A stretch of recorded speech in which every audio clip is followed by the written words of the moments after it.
Adlaw nga Domingo karon mga kaigsuunan. Petsa 14 sa bulan sa Mayo tuig 2023. Karon ang ikaunom nga Domingo sulod sa Pasko sa pagkabanhaw, the 6th Sunday of Easter. Ang pagbasa kinutlo gikan sa Ebanghelyo sumala ni San Juan, kapitulo 14, versikulo 15 ngadto sa 21. Si Jesus miingon ngadto sa iyang mga tinun-an, "Kung nahigugma kamo kanako, tumana ninyo ang akong mga sugo.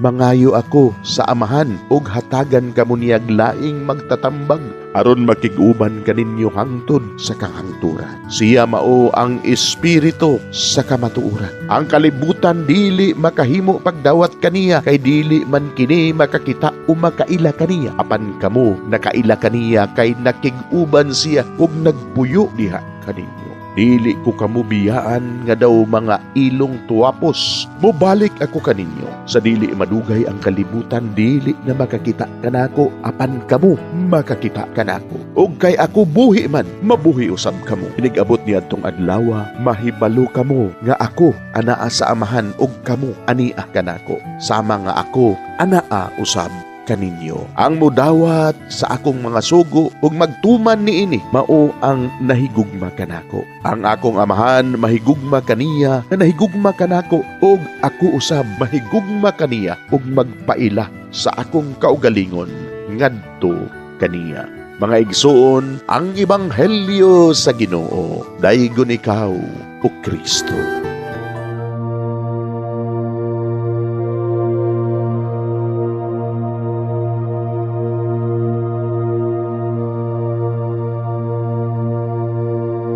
Pagampo sa dili pa magsugod sa trabaho. Magampo kita. Sa ngalan sa Amahan, sa Anak ug sa Espiritu Santo. Amen. Langit no namong Amahan, sa among pagsulod nining trabahoan, among gidala ang imong presensya uban kanamo. Among gipamulong ang imong kalinaw, imong grasya, imong kaluoy, ug ang imong perpektong hanay sa among mga trabaho. Among gipadayag ang imong gahom labaw sa tanan diha sa mga butang nga among mahimo, masulti, mahuna-unaan ug mahukman sulod nining adlaw. Ginoo, nagapasalamat kami sa gasa sa kinabuhi niining bagong adlaw, niining kahigayunan nga kami nakasulod sa trabaho ug mamahimong parte niining nga grupo. Salamat sa mga gasa nga imong gitugyan kanamo. Hamong gamiton kini diha sa pagimaya kanimo. Hatagi kami sa kusog ug kadasig sa pagbuhat sa among mga trabaho. Panalangini ang among mga proyekto, mga ideya ug kusog. Aron sa ingon, bisan sa pinakagamay namong mga kalampusan, magahatag kini sa imong himaya. Ubani kami, Ginoo, sa among pagtrabaho nining adlaw. Puna kini nga lugar sa inspirasyon ug kusog. Tabangi kami nga magtrabaho isip usa ka grupo nga mapakita sa usag-usa ang kamaayo. Himua kami nga maayo nga makabot namo ang mga butang nga kinahanglan namong buhaton. Himua kini nga lugar nga puno sa kalipay ug panagihigalaay. Ug kamugaway ug kalinaw ang mapatigbabaw niining dapita. Ginoo, kung kami anaa sa kalibog, giyahi kami. Kung kami muwadaan sa kadasig ug paglaom, dasiga kami. Himua nga ang trabaho nga among gihimo ug ang paagi sa among paghimo niini makahatag unta kini ug hugot nga pagtuo, kalipay ug pahiyom sa tanan nga among mahimamat karong adlaw. Panalangini ang among mga pamilya, among Pinoy-anan, among nasod.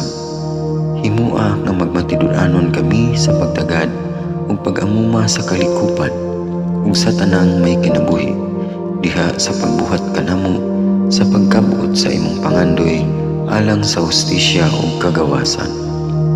Ug Ginoo, sa among pagbiya nining lugar, tagay kami sa imong panalangin ug kaluoy sa among pagbiyahe. Panalangini ang among mga pamilya ug Pinoy-anan nga anaon ta sa maayong kahimtang sama sa among pagbiya kanila. Ginoo, salamat sa tanang butang nga imong nabuhat, sa tanang butang nga imong gibuhat, ug sa tanang butang nga imong buhaton pa. Sa ngalan ni Jesus, among giampo diha sa tumang pagigugma ug pagpasalamat. Amen. Sa ngalan sa Amahan, sa Anak ug sa Espiritu Santo. Amen.